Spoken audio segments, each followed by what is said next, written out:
tal, mis amigos de la ciudad de Nueva York? Qué alegría poder estar con ustedes una vez más, aquí en Punto de Vista, que cada semana estamos con ustedes gracias a MNN, con la dirección ejecutiva de Zenaida Méndez, la coproducción de Dulce Mateo y la dirección técnica de Freddy Pinto y Carla Robles. Y un servidor, Carlos Cabrera, les agradezco de que estén ahí, que podamos entre todos hacer este momento ameno y hablar de las cosas que tienen que ver con nuestra gente. Estamos en vivo este y todos los jueves a las 8 de la noche por nuestra página de Facebook MNN, el barrio Firehouse Community Media Center, donde pueden compartir el enlace y dar su punto de vista. Estaremos retransmitiendo este programa por todas y cada una de las compañías de cables aquí en Manhattan, Spectrum Canal 34. Verizon Fios Canal 33 y RCN Canal 82. También este programa es transmitido en el condado del Bronx por BronxNet TV, el canal de acceso público de ese condado, en Optimum Canal 69. Además, nos puede encontrar en nuestro canal de YouTube MNN New York City buscando Punto de Vista con Carlos Cabrera. Y ahí puede ver este y cada uno de nuestros programas que ustedes pueden encontrar en YouTube. Como siempre, si hoy no pueden estar con nosotros, también el domingo vamos a estar, pero por diferentes canales. Domingo a las 8 de la mañana en Spectrum, Canal 67, Verizon Fios, Canal 36 y RCN Canal 85. En el internet desde cualquier rincón del mundo, mnn.org, y hace clic en el canal 4. Eso es los domingos a las 8 de la mañana. Y los jueves están en el canal 1 de MNN. Mis amigos, les damos las gracias que estén ahí. Hoy podemos hablar con dos personas versadas de lo que tiene que ver con la política, con este proceso electoral. Hoy vamos a estar conversando con la presentadora del programa Feminismo Global y ex concejal en el Consejo Municipal de Nueva York, Margarita López, y también con nuestra directora ejecutiva, Zenaida Méndez, que además es la fundadora del Caucus Nacional de Mujeres Dominicanas. Así que bienvenidas a ambas. Qué bueno que podemos hablar de todo este proceso electoral que recién finalizó el martes 5 de noviembre aquí en los Estados Unidos. Gracias una vez más. Gracias a ti.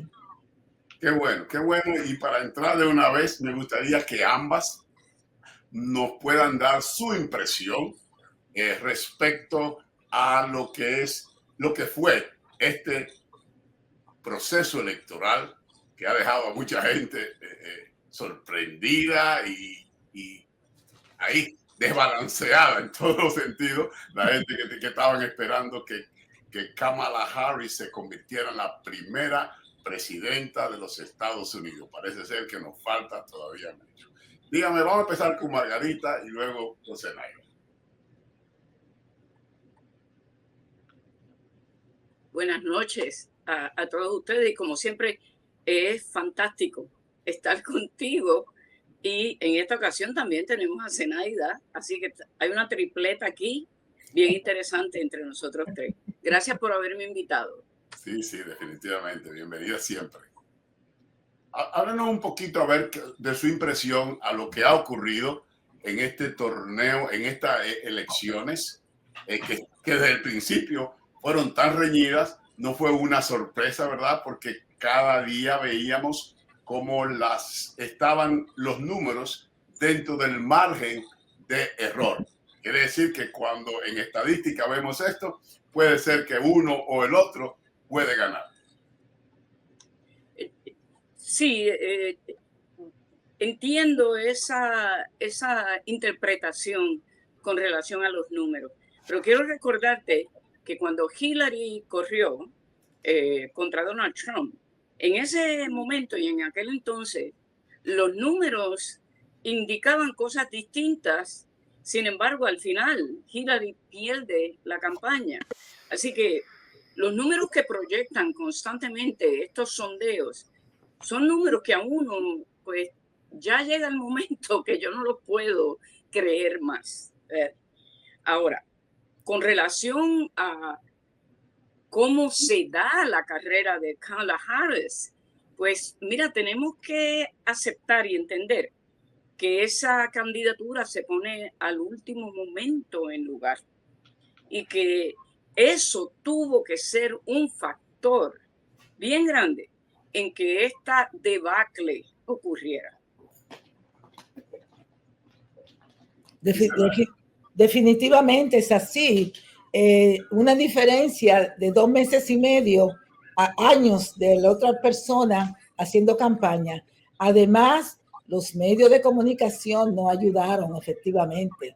Déjame decirte. Entonces, habían cosas que la desfavorecían, ¿verdad que sí? Porque no es simplemente recaudar dinero para los anuncios, pero son 50 estados y cada estado tiene muchísimos municipios. Entonces, yo creo que ni le alcanzaba a ir a todos los estados, ¿verdad que sí? Pero también yo creo que el señor Donald Trump es muy efectivo cuando se trata de propaganda y se trata de relaciones así, no tiene ninguna discreción insultando. Es decir, una serie de cosas que llamaban la atención por el escándalo que él causaba cada vez que abría la boca, ¿verdad? Eso también tuvo mucho que ver. Y Zenaida, yo también pienso que aquí hay un factor que no ha existido anteriormente en campañas eleccionarias y es el factor que tiene que ver con la cuestión esta de los que producieron el plan 2025. Ese plan en particular, la producción de eso, la organización de eso, tiene un componente bien grande con esta campaña que se da para Donald Trump, porque no tengo prueba de lo que voy a decir, pero yo me sospecho que habían dos campañas, que era la campaña pública donde Donald Trump estaba presente y la campaña verdadera de todos ellos, que era organizar su campaña a niveles locales a través de las iglesias que crean el plan 2025. Eso es así, eso es así. Y tal cosa es así que oí a una señora decir, en mi iglesia va más de 500 personas a los servicios y yo estoy haciendo campaña en mi iglesia, yo estoy cumpliendo con lo que yo tengo que hacer. Entonces, eso definitivamente fue un factor, porque tú sabes, Margarita y Carlos, la gente quiere como tener esta fe, quiere confiar en algo. ¿Tú me entiendes? Especialmente por los momentos que estamos viviendo, que no son tan extraños a otros momentos en la vida de nosotros, ¿verdad? En nuestras vidas.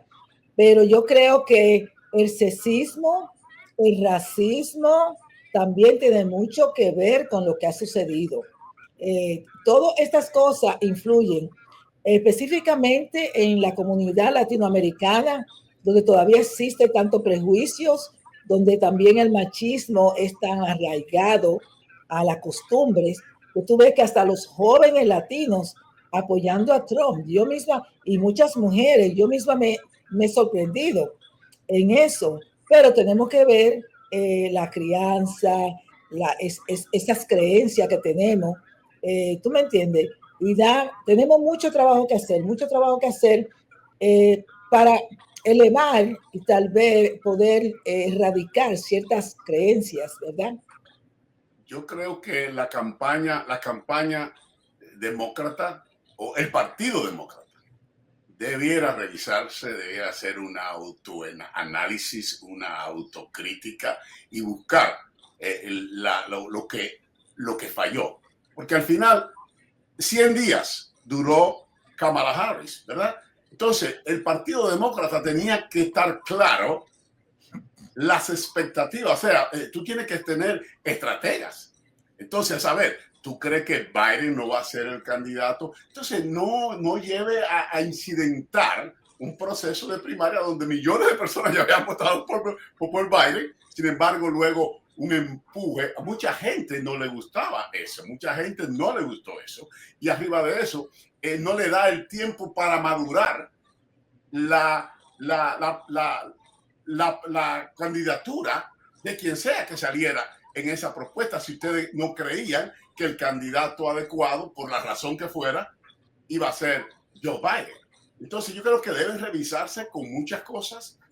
Una de las cosas que me gustaría hablar con ustedes y verlo profundamente, porque hay mucha gente que politiquera, ¿verdad? Que están hablando, pero hay que profundamente pensar. ¿Se deterioró?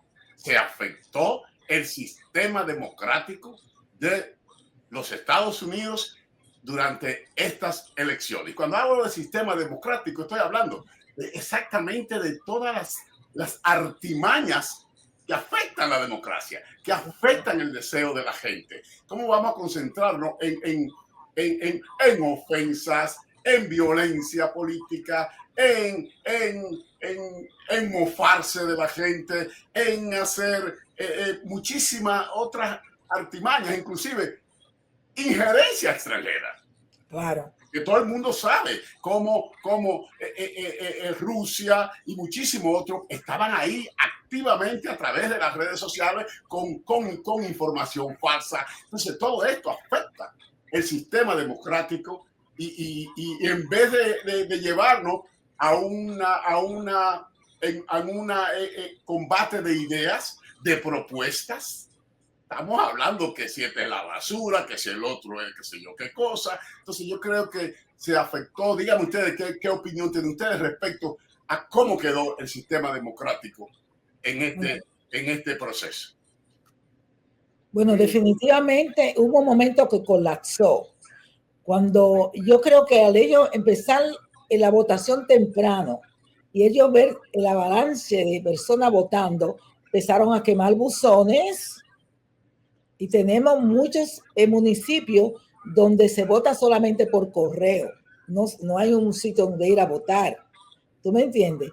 Entonces, como tú dices, no se hablaban de propuestas de parte de los republicanos, pero es decir, de parte de Trump.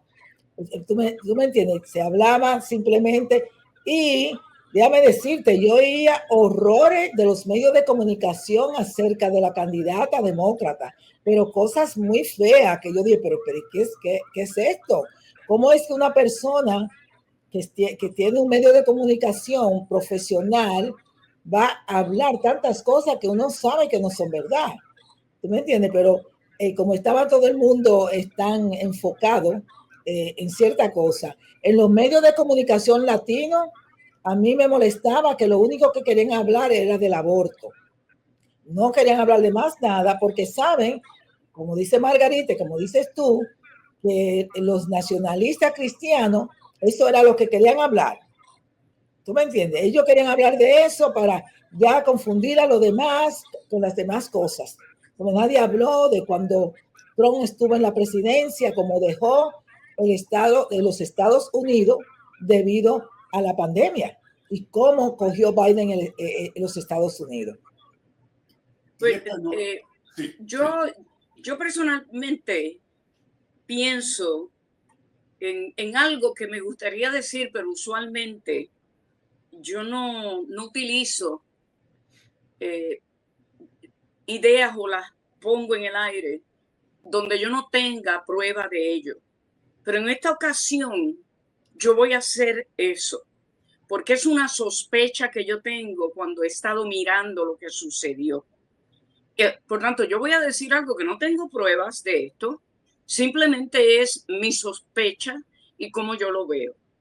Yo creo que la campaña de Donald Trump fue organizada total y completamente por los cristianos nacionalistas, iglesia por iglesia.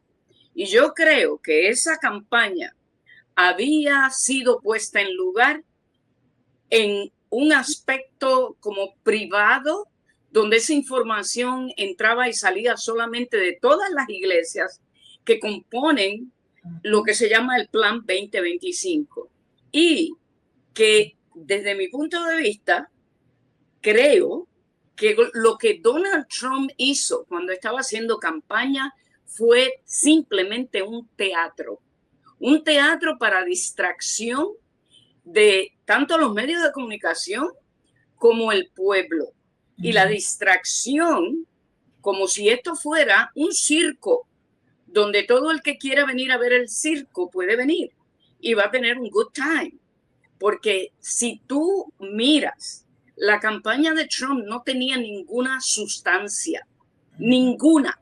No había ninguna presentación de cuál iba a ser los planes y las plataformas de ellos. Por eso pienso, ¿verdad?, que aquí hubo dos campañas. La campaña pública y la campaña privada que llevó a cabo todos los que componen el Plan 2025. Y ese Plan 2025 está formado por cientos y cientos de iglesias protestantes que están por todos los Estados Unidos. Así que para mí, ¿verdad?, nosotros ninguno, el público norteamericano, los que vivimos aquí, ninguno vimos en realidad quién estaba corriendo esa campaña y desde dónde se estaba corriendo. Esto yo lo estoy diciendo sin tener prueba de lo que digo. Simplemente es mi sospecha. Y cuando lo digo con decirles públicamente que no tengo prueba, pero es mi sospecha. Y ese plan 2025, cuando sale fuera, fue un golpe para ellos, pero no hubo una investigación de parte de todos los que tienen la responsabilidad de hacerlo. ¿Qué más estaba haciendo la gente que puso el plan 2025 en sitio? ¿Estaban las iglesias participando en esto? Exacto. Tú no estás muy lejos, Yo inclusive, Zenaida y yo estuvimos en un programa esta semana y yo estaba diciendo, o sea, quedó muy mal parada el movimiento evangélico de los Estados Unidos. Y a nivel general, porque te voy a decir una cosa, muchísimo que yo conozco evangélicos de República Dominicana estaban de cabeza en ese tema. Déjame decirte, yo estuve hace un tiempito en Indiana y estuve en una boda y el tipo, alguien le dijo que yo soy productor de televisión. ¿Dónde? Y le digo que en Nueva York y él va y empieza a conversar y me dice, ¿tú conoces el plan, del plan 2025? Y digo yo, y me dice después, ¿y tú conoces el 2030? Y digo yo, un poquito de esto, entonces yo lo estoy diciendo, porque fuera bueno que tú invites a personas a hablar de este tema, porque tú no sabes que la izquierda con el 2030 lo que quiere es transformar los niños, es un plan que tienen, pero también el 2025. Y yo decía, ¿sabes? Y cuando empiezo a hablar de eso, la esposa de él está googleando punto de vista. Y le hizo señas así, como que deja la conversación. No tiene una idea nada. Entonces, es lamentable. Y yo digo, y lo digo responsablemente, a Trump le quedan 4 años de gobierno. Pero el movimiento evangélico se va a quedar afectado de por vida. Porque eso no es el movimiento evangélico. Eso no es Jesucristo. Jesucristo muchísimas veces le tiraron gancho y le decían, oye, entonces, ¿qué tú crees? No, el reino mío no es de este mundo. ¿Y qué tú de Herodes? Decía, no. A César lo que es de César, a Dios lo que es de Dios. A mí no me meta en ese tipo de conversaciones. Entonces, la misma Biblia, porque yo no soy religioso, no quiero ser religioso, pero la leo y la escudriño. La misma Biblia dice, todo aquel que conoce a Jesús debe andar como él anduvo. De lo contrario, es un mentiroso y la verdad no está en él. Entonces, Jesús no es ese. Jesús no va a poner a una persona de un carácter tan tal como el modelo de su iglesia. Ese no es Jesús. Porque déjeme decirte algo. Las iglesias, y el pastor que quiera venir a discutirlo aquí, que venga conmigo, las iglesias le exigen a sus denominaciones que para nombrar un oficial tiene que ser de buen carácter, tiene que ser honesto, tiene que ser de buen nombre, tiene que gobernar su casa. Eso dicen ellos como requisitos. Entonces, ve y mira el historial de este personaje que tú pusiste como modelo a la Iglesia Mundial Evangélica. Ese daño va a quedar después de los 4 años de por vida. ¿Saben las personas que dicen tengo un problema con mi familia? Déjame hablar con un pastor. Tengo un problema de salud, déjame hablar con un pastor. ¿Dónde va a estar la credibilidad de ese movimiento evangélico? Exacto. Vamos a ver, señores, vamos a ver un video acerca de los 5 factores que puede ser detrás de la victoria de Donald Trump y luego continuamos hablando. Regreso triunfal de Donald Trump a la Casa Blanca. I want to thank the American people for the extraordinary honor of being elected your 47th president and your 45th president. El republicano de 78 años logró una arrolladora victoria ante la demócrata Kamala Harris en las elecciones presidenciales de Estados Unidos. Su triunfo es histórico. Trump no solo ganó el voto del colegio electoral, sino también el voto popular, algo que no lograban los republicanos desde hacía 20 años. Y se convirtió en el segundo presidente que logra un segundo mandato no consecutivo después de Grover Cleveland en el siglo XIX. Todo eso después de enfrentar 4 casos criminales y otros tantos civiles, de ser condenado por uno de ellos, de enfrentar incontables escándalos y del asalto al Capitolio por parte de sus seguidores tras la derrota que no reconoció en 2020. Aquí te contamos 5 factores que hicieron posible su regreso.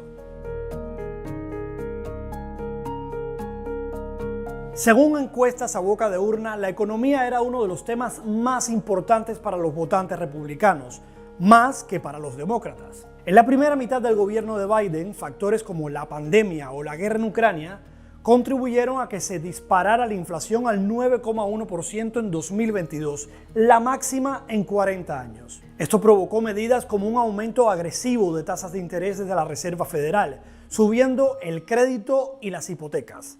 Estos 2 factores causaron descontento entre los consumidores estadounidenses, que llevaban muchos años acostumbrados a vivir con baja inflación y bajas tasas de interés. En comparación, la economía prepandemia de Trump, con una inflación que se mantuvo alrededor del 2%, fue vista de forma más favorable para muchos votantes. De hecho, un 54% de encuestados eligió a Trump sobre Harris al preguntarles qué candidato manejaría mejor la economía. Trump cuenta con un grupo muy leal de seguidores y además logró atraer a nuevos votantes, algo que no consiguió Harris, quien no mantuvo el respaldo demócrata de Biden en 2020. La base de Trump se identifica con su lema de hacer a Estados Unidos grande otra vez y representan, según un estudio, en torno a 1/3 de todos los republicanos y un 15% de la población adulta de Estados Unidos. De acuerdo al mismo estudio, entre muchos de ellos existen las creencias de que en Estados Unidos hay una discriminación contra los blancos, que el país va por mal camino o que la democracia nacional solo favorece a los más ricos y poderosos. Muchos proceden de zonas golpeadas económicamente durante décadas. Trump también consolidó apoyos entre cristianos conservadores y durante su primer gobierno cumplió con algunas de sus peticiones, como nombrar nuevos jueces en la Corte Suprema que revocaran el derecho al aborto a nivel federal. Y en estados como Florida, con un gran porcentaje de voto latinoamericano, el candidato consolidó el giro republicano e incluso lo agrandó, ya que venció en el condado de Miami-Dade, donde no ganaba un republicano desde 1988. La victoria de Trump también se explica por la crisis migratoria. La migración y la situación en la frontera sur eran consideradas extremadamente importantes o muy importantes para 7 de cada 10 estadounidenses. A esta percepción contribuyó el gran incremento del número de intentos de ingresar a Estados Unidos a través de la frontera sur. En los primeros 3 años de Biden, 6,3 billones de personas. 2,4 millones de ellos fueron admitidos, aunque la mayoría atraviesa un proceso de expulsión. Importantes ciudades estadounidenses han lidiado con la llegada de miles de migrantes que atraviesan México y Centroamérica. Esto alimentó el discurso de Trump, que dice que los demócratas permitían la entrada libre de millones de migrantes sin control, incluyendo a delincuentes, y creó un escenario ideal para Trump, que con un discurso anti-inmigración ya promovió en su primer gobierno la construcción de un muro en la frontera con México y adoptó medidas para dificultar las solicitudes de asilo y de refugio. Trump prometió en campaña sellar las fronteras y realizar la mayor deportación de migrantes de la historia de su país. Trump se presenta como un candidato antiguerra, algo que ya defendió en 2016. Entonces prometió no iniciar nuevas guerras y lo cumplió, aunque algunos críticos le acusan de haber tenido una política exterior guerrerista y confrontacional. Muchos estadounidenses, especialmente votantes republicanos, creen que su país destina mucho dinero y esfuerzo en apoyar a Ucrania en su guerra contra Rusia. Trump dijo en campaña que pondría fin a esta guerra en 24 horas y que también acabaría con la guerra en Gaza. Y eso es algo que los votantes parecen haber valorado en esta ocasión. Los vaivenes en el Partido Demócrata también pudieron beneficiar a Trump. Aunque Joe Biden lideró las encuestas en 2023, a partir de marzo de este año su popularidad fue cayendo a medida que crecían las dudas sobre su candidatura por su avanzada edad y por su supuesto declive cognitivo. Pocos días después de un debate con Trump en el que se le vio con dificultades para expresarse, se retiró de la carrera presidencial y apoyó la de Kamala Harris. Harris asumió el liderazgo demócrata y recuperó el terreno perdido en las encuestas, pero tuvo dificultades para desligarse de las políticas de Biden y poco tiempo de campaña.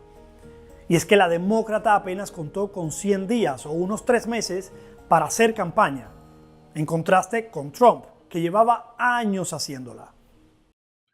Wow. Yo quiero tomar algo de lo que Zenaida estaba diciendo ahorita, ¿verdad? Porque mucha de nuestra gente, y a uno le sorprende, con qué vehemencia, con qué pasión se volcaron a apoyar a Donald Trump. Sin embargo, la demagogia, el populismo es el mismo en todas partes, en el mundo entero. Y nada más toma como ejemplo sus propios actos del pasado gobierno. ¿Cuántas cosas prometió que no hizo? Y tú lo ves ahora la gente diciendo, ¿verdad? Parece que no ha entendido ese proceso de lo que es la demagogia, de lo que es el populismo, y sin embargo se volcan a cambio de nada. Entonces parece ser que los electores muchas veces en contra de sus propios intereses, tal como decía la gente, ¿verdad? Las clases no se suicidan en contra de tus propios intereses, votando a lo que puede ser la navaja para tu propio galillo. Exacto, mira, a mí me preocupa mucho cuando yo escucho a nuestra propia gente diciendo, toda esa gente que está entrando, pero ya tú entraste, tú estás muy cómodo. Entonces, ¿cuál es la política exterior de los Estados Unidos en esos países? ¿Por qué nosotros, esa inmigración masiva? ¿Tú me entiendes lo que yo le quiero explicar a la persona? ¿Qué persona, qué mujer va a coger sus 3 muchachitos o 4 y va a caminar 3 meses para llegar a los Estados Unidos? Eso por amor al arte. No, tú tienes que estar desesperada para tomar esa decisión. ¿Tú me entiendes? Entonces, ¿qué está pasando? ¿Cuáles son las sanciones que los Estados Unidos le tienen a nuestros países cuando quieren ayudar a otro de nuestros mismos países? ¿Cuáles son esas sanciones? ¿Cuáles son los bloqueos? ¿Cuáles son las políticas exteriores? Y yo como dominicana te diré, nosotros le debemos al Banco Mundial y al Fondo Internacional millones y millones de dólares. Es decir, que la República Dominicana tiene que hacer lo que diga el Estado de los Estados Unidos. ¿Y qué me dice? Estoy con Zenaida en eso. ¿Cómo? Y puedo indicar lo siguiente. Yo quiero volver otra vez a mencionar el Plan 2025, porque cuando ese plan finalmente sale a la luz pública y se comienza a darle publicidad a lo que han estado haciendo estas amalgamación de iglesias, las voy a llamar todas protestantes, ¿verdad? Porque no quiero entrar en cada una, pero todas estas iglesias protestantes alrededor de arriba abajo de Estados Unidos estaban envueltas en la campaña de Donald Trump, y no fue de ayer. Esa envoltura de ellos hacía tiempo que estaba en lugar, porque ese plan 2025 empezó a ser redactado y puesto en escrito por todo el personal que trabajaba en la administración de Donald Trump. Y eso se da alrededor de 3 años atrás. Y yo quiero traer esto e insistir en este punto en la conversación que estamos teniendo por lo siguiente. Yo creo que aquí hay una información que nosotros desconocemos a este momento, pero yo tengo esta sospecha de que quien organizó la campaña de Donald Trump, quien la puso en sitio, fue toda esa coalición de iglesias protestantes, de los cristianos nacionalistas que estaban corriendo esa campaña en los diferentes lugares de los Estados Unidos, comunidad por comunidad. Y tengo la impresión de que eventualmente esto va a salir a la luz pública, porque las iglesias, para mantener su estado de taxación fuera de sitio, no pueden enredarse en política partidista y elecciones. Yo sé que estoy hablando de algo que no tengo prueba, estoy hablando de algo que yo me sospecho por unas cosas que sigo viendo, y creo que cuando vemos una movilización del tipo que se da en la parte central de los Estados Unidos, no en las costas, que es donde está el centro de todas estas organizaciones religiosas conservadoras, es bien fascinante para mí ver cómo él barre en todos esos lugares, y que la batalla fue una batalla donde ellos brillan, la religión protestante específicamente, de cualquier clase que sea, right? Y creo, no tengo prueba, esto es una creencia que tengo, una sospecha, yo creo que quien le estaba corriendo la campaña a ellos era esa gente. Y creo que utilizaron el sistema de iglesias en los Estados Unidos para correr la campaña de Donald Trump.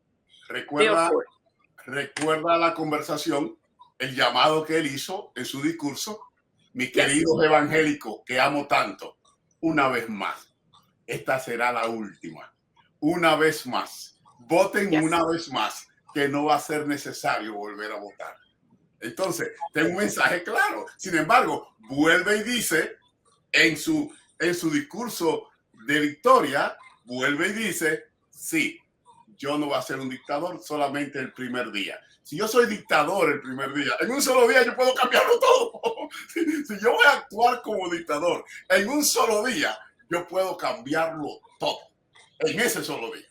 Y luego va a ser igual que los nacionalistas, como Hitler no era un dictador, decía. Trujillo decía, dictador yo soy el benefactor y padre de la patria nueva.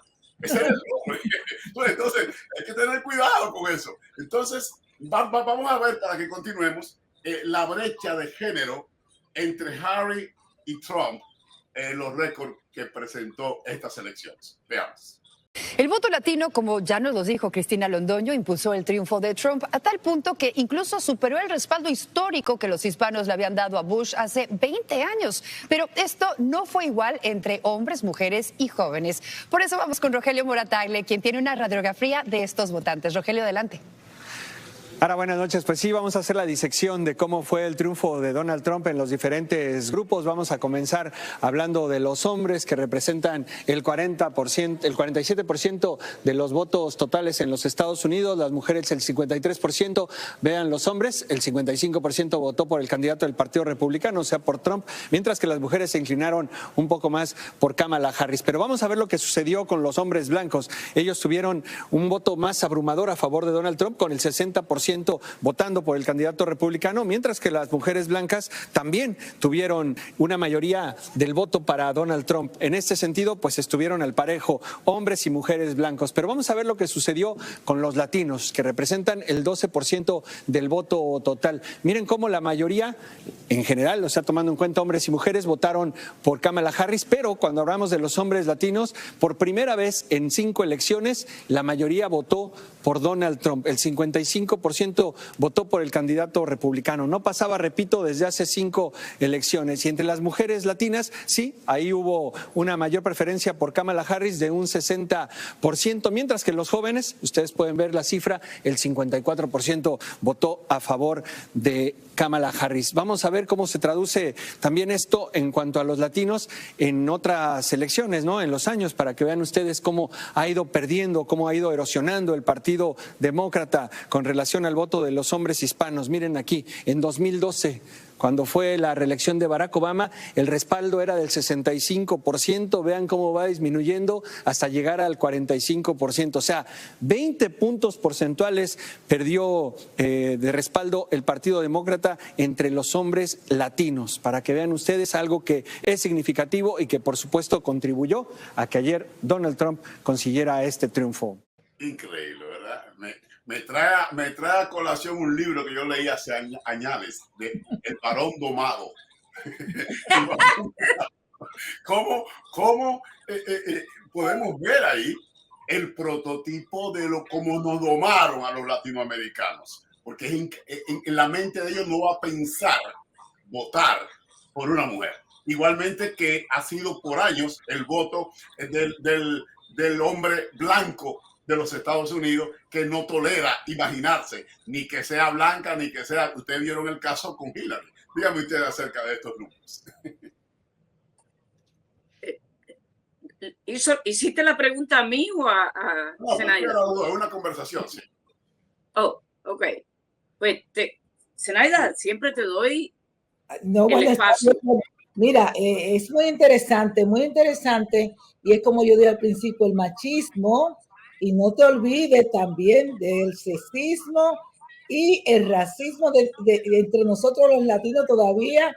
Pues, mira, no comprendemos, y eso lo demostramos, por ejemplo, en el censo, que una gran parte de las personas que tienen la piel clara, latina, se ponen como blancos. No sabe que eso nos perjudica a nosotros en la comunidad. Pero en este caso, hubieron muchos factores errados en términos de los medios de comunicación.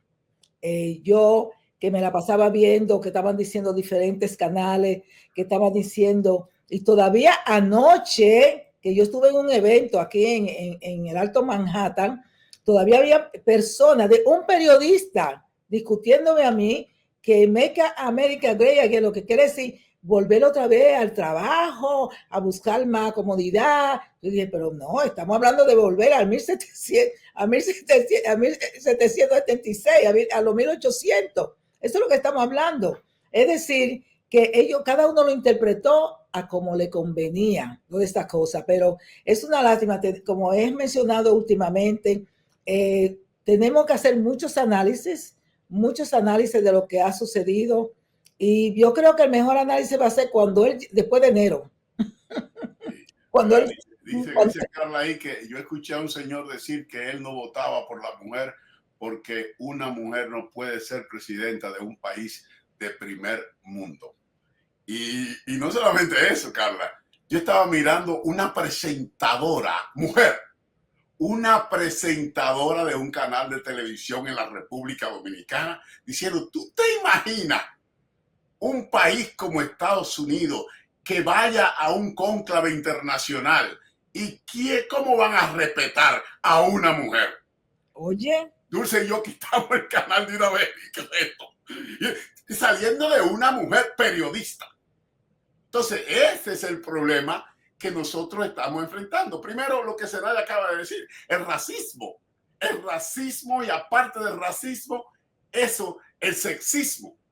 Mira cómo es posible que México se nos fue adelante.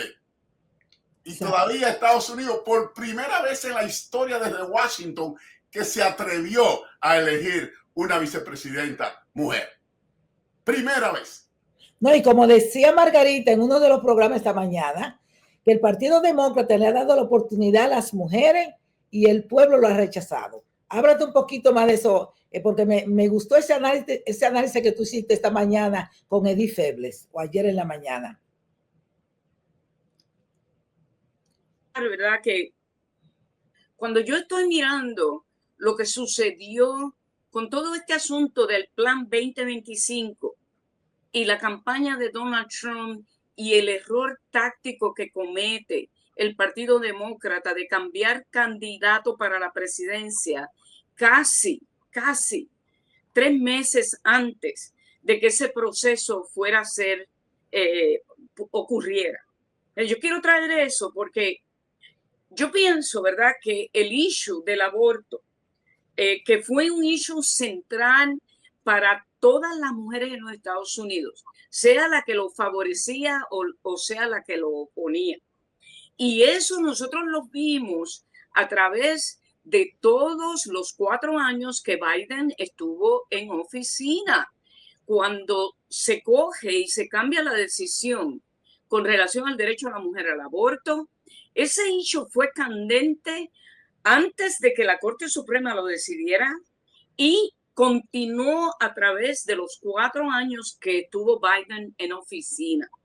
Y lo que vimos fue que quitarle el derecho a las mujeres al aborto movilizó a las mujeres a tal grado que le impidió a los republicanos tener la mayoría en el Senado y perdieron asientos durante ese periodo en el Congreso, donde los demócratas aumentaron su representación y no hubo la debacle que ellos habían anunciado. Y fue específicamente adjudicado, y es verdad que eso fue así, a la decisión que tomó la Corte Suprema en contra del aborto. Eso movilizó a las mujeres en los Estados Unidos, punto, y así fue. Y eso fue lo que hizo que muchas de esas campañas ganaran los demócratas y no hubiera habido el derramamiento de sangre que habían anunciado. Te quería señalar eso. Y lo segundo que quiero volver a insistir es con eso del Plan 2025.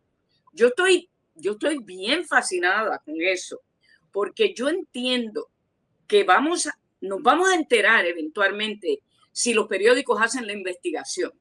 Yo creo que el Plan 2025 estaba organizando la campaña de Donald Trump desde el principio. Desde que él pierde, yo creo que eso estaba sucediendo y que ellos estaban preparando la campaña de Donald Trump dentro de las iglesias. Y eso ustedes saben que es ilegal, porque las iglesias tienen estatus donde no pagan impuestos y no pueden bregar con política.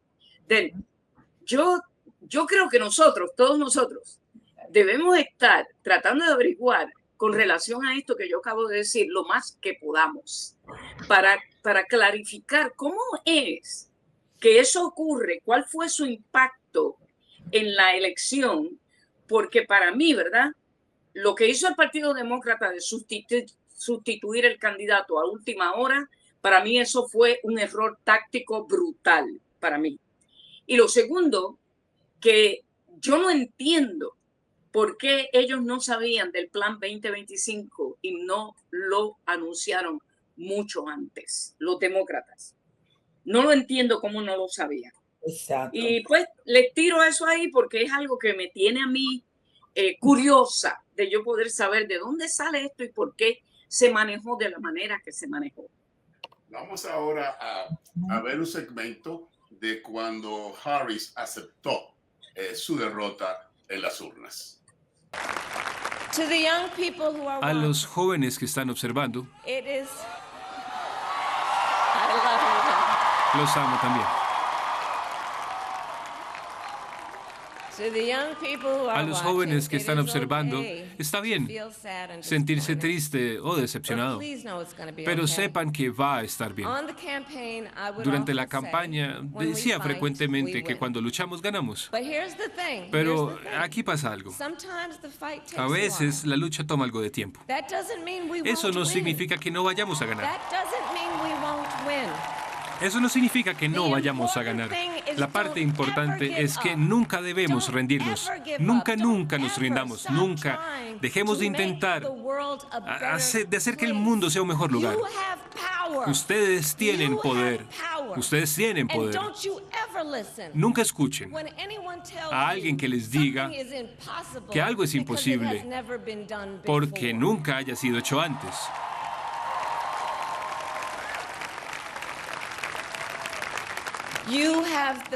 Ustedes tienen la capacidad de hacer un bien extraordinario en el mundo. Entonces, a todos los que estén observando, no sientan desesperación. Este no es un momento para bajar las manos. Este es un momento para remangarnos. Este es un momento para organizarnos, para movilizarnos y para mantenernos conectados en nombre de la libertad y la justicia y el futuro que todos sabemos que podemos construir juntos. Miren, muchos de ustedes saben que yo empecé como fiscal y durante mi carrera vi a gente pasando los peores momentos de sus vidas, gente que había sufrido un grave daño. Y aún así, encontraron en su interior la fortaleza y el coraje y la determinación de ponerse de pie y enfrentar una situación, de luchar por la justicia, de luchar en nombre de sí mismos, de luchar por otros. Entonces, dejemos que ese coraje sea nuestra inspiración, que esa determinación sea nuestra carga. Quiero cerrar con esto. Un historiador habló alguna vez de una ley de la historia, que es verdad para cualquier sociedad a lo largo de los tiempos. El adagio dice que solamente cuando es suficientemente oscuro se pueden ver las estrellas. Y yo sé que muchas personas sienten que estamos entrando a una época oscura. Pero en el nombre de nuestro bienestar espero que no sea el caso. Aquí hay una cosa y es que Estados Unidos, si resulta ser así, dejémonos, sintamos el cielo y veamos las luces de 1.000 millones de estrellas.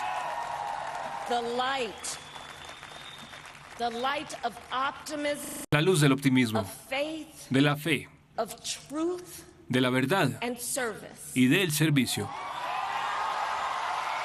Cuando yo estaba en la universidad, yo recuerdo los movimientos estudiantiles, y cuando alguien no ponía mucha atención a los issues que teníamos, voceaban, ¿verdad? La indiferencia es una vergüenza, y una vergüenza grande. Y sobre todo, cuando usted, aparte de ser indiferente, usted no está consciente. Porque mire, las elecciones traen consecuencias. Y de eso quiero que hablemos ahora. Las consecuencias de la victoria de Donald Trump, que se perfila como posiblemente, no solamente con la presidencia, con las dos cámaras legislativas, con una Suprema Corte a su favor, con dos jueces de más de 70 años que en cualquier momento se pueden ir, se pueden retirar, y él tiene la oportunidad de elegir dos jueces más que llegarían a ser 7. Wow.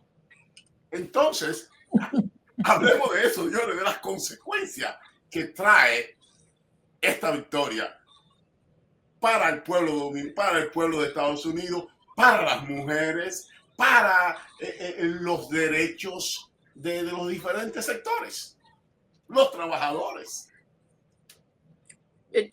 Si me permiten brincar en eso, yo quiero señalar aquí lo siguiente. Las consecuencias es, para mí, la peor de todas, que van a empujar una teocracia en este país. Y que esa teocracia va a estar controlada, dominada por los asuntos que tienen que ver con cancelar el desarrollo de los derechos de la mujer a tener equidad, como debería ser en todas partes del mundo, con su contraparte, los hombres. Yo personalmente lo que he estado mirando es que aquí en el partido MAGA, porque ese partido no es más el republicano, es el partido MAGA, ese partido le pertenece al cristianismo nacionalista, es propiedad de ellos, ellos le dieron el triunfo, organizaron la campaña para Trump, y aquí lo que vamos a ver es un incremento enorme en el poder político, económico, social de todas esas iglesias que pertenecen al movimiento cristiano nacionalista. Quiero traer eso y ponerlo en la mesa porque yo me sospecho que esto va a explotar de alguna forma u otra, porque todas esas iglesias estuvieron envueltas en organizar la campaña de Donald Trump y eso es ilegal. Ellos no pueden hacer eso. Ellos tienen una prohibición sobre eso. Ese es un punto. Y el último que quiero señalar es con relación a cómo el derecho al aborto, que es un asunto de control del cuerpo de la mujer, creó una movilización brutal a favor del Partido Demócrata cuando la Corte Suprema decide en contra de las mujeres eliminarlo. ¿Qué pasó con ese ímpetus que venía donde en las elecciones de tiempo medio los republicanos perdieron esas elecciones? ¿Qué pasó? Porque fue el aborto, el derecho al aborto y el derecho a la mujer a controlar su cuerpo que logró que los republicanos perdieran asientos en la Cámara de Representantes. Bueno, eso amerita un examen, ¿verdad? Un análisis muy profundo y una campaña de reeducación en nuestras comunidades. Pero déjame decirte, antes que termine, yo quiero hablar de la situación de la inmigración. Él no ha dicho cómo es que él va a repatriar o echar de este país a todas estas personas que han llegado y a las que no han llegado, los 11 millones mal contados que se dice que estaban aquí indocumentados y de los últimos que han llegado. ¿Cómo es que él va a hacer eso? No lo ha dicho. ¿Tú me entiendes? Y a mí me encantó que la presidenta de México le dijeron, usted va a ir a hablar a los Estados Unidos, a reunirse. Y ella dijo, no, yo no tengo que ir a los Estados Unidos, si ellos quieren hablar conmigo, que vengan aquí. ¿Tú me entiendes? Porque es que todas esas cosas que él prometía, la persona la daban por hecho sin hacer un análisis.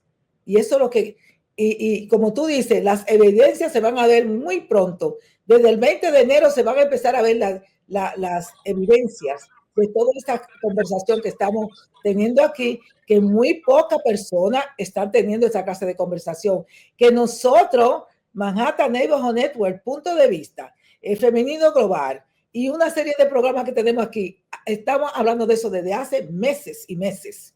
Nosotros en el National Dominican Women Caucus, en el Caucus, tuvimos un conversatorio donde explicamos todo del Plan 2025. Entonces, invitada estaba Margarita, tratando de levantar conciencia, y no es para que voten por este ni otro, para que se eduquen y se informen. Si tú estás informado y con toda esa información tú decides irte por la izquierda, por la derecha, eso está bien, pero infórmate.